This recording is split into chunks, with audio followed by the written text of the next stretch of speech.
We're starting the day here at Odi Park in Odintsova. It's a modern shopping center just outside Moscow where locals come to shop, eat, and relax before heading into the city. Let's see what makes it a popular stop.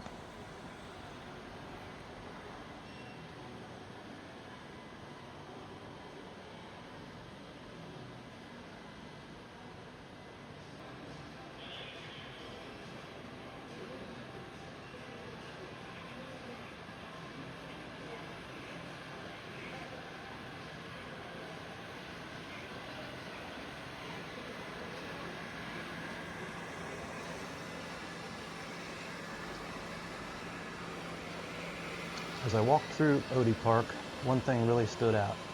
It was how clean, bright, and modern everything felt. The architecture and these stores would look completely at home in almost any major city around the world.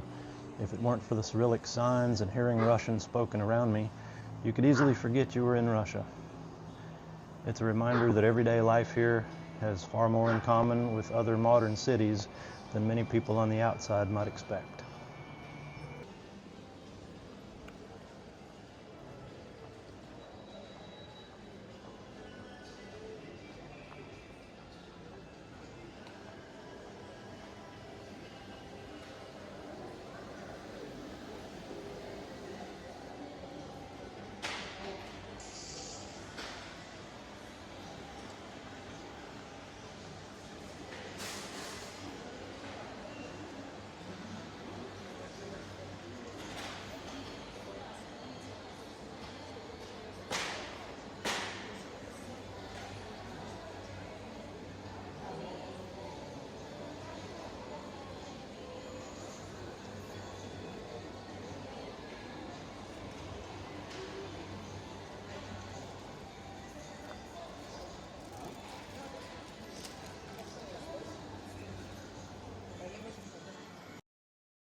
Того, горит от того, что дружба превыше всего.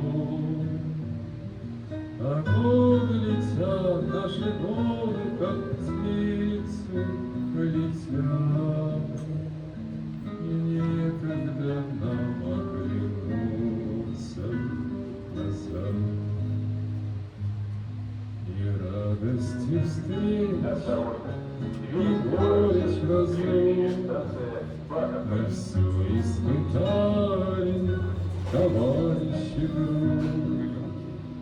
А там, где когда-то влюбленные шли,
This is Old Arbat Street, one of Moscow's oldest and most famous streets.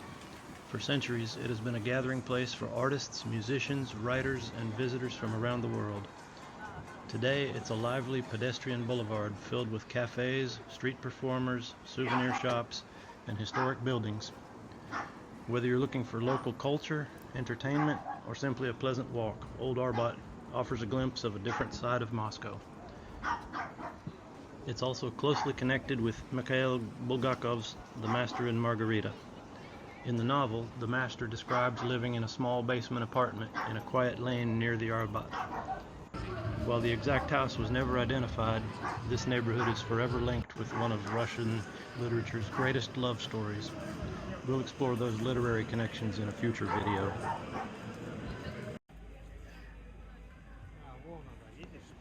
One place I was especially looking forward to visiting again was the Tsoi Wall, dedicated to Viktor Tsoi, the legendary lead singer of the band Kino. During the final years of the Soviet Union, his music became the voice of a generation, inspiring millions with songs about change and hope. After his tragic death in a car accident in 1990, fans turned this wall into a living memorial. Today it's still covered with portraits, lyrics, and messages, and people continue to gather here to sing his songs and celebrate his legacy.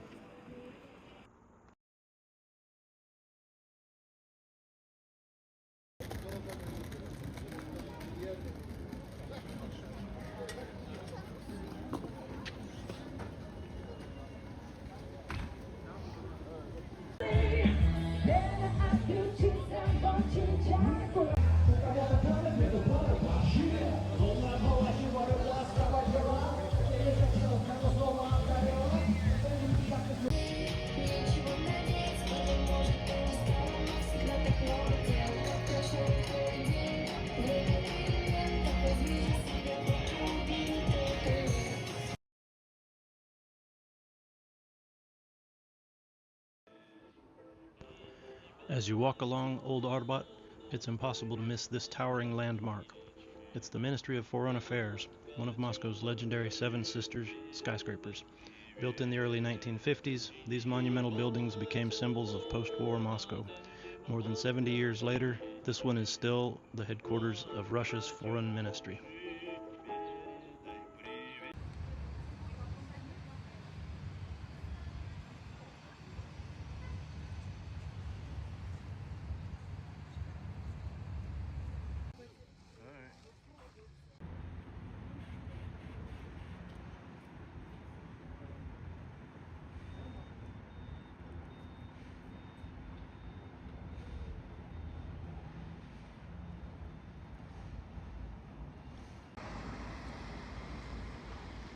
This is the Cathedral of Christ the Saviour, the largest Orthodox church in Russia. The original cathedral was built to commemorate Russia's victory over Napoleon, but was demolished by Stalin in 1931.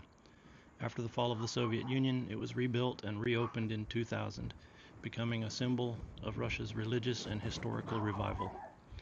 It also has a fascinating connection to the Master and Margarita novel, which we'll explore in a future video.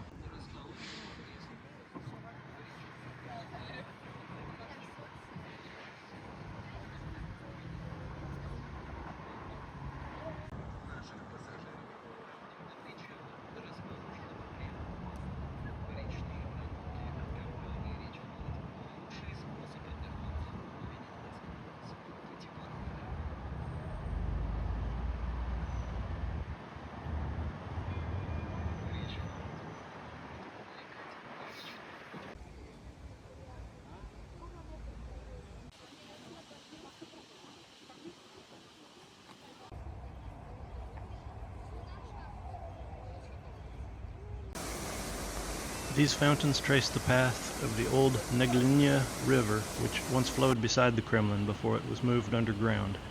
The famous bronze horses represent the four seasons, and just ahead you'll find whimsical statues from Russian fairy tales, making this one of the most charming corners of Alexander Garden.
676767.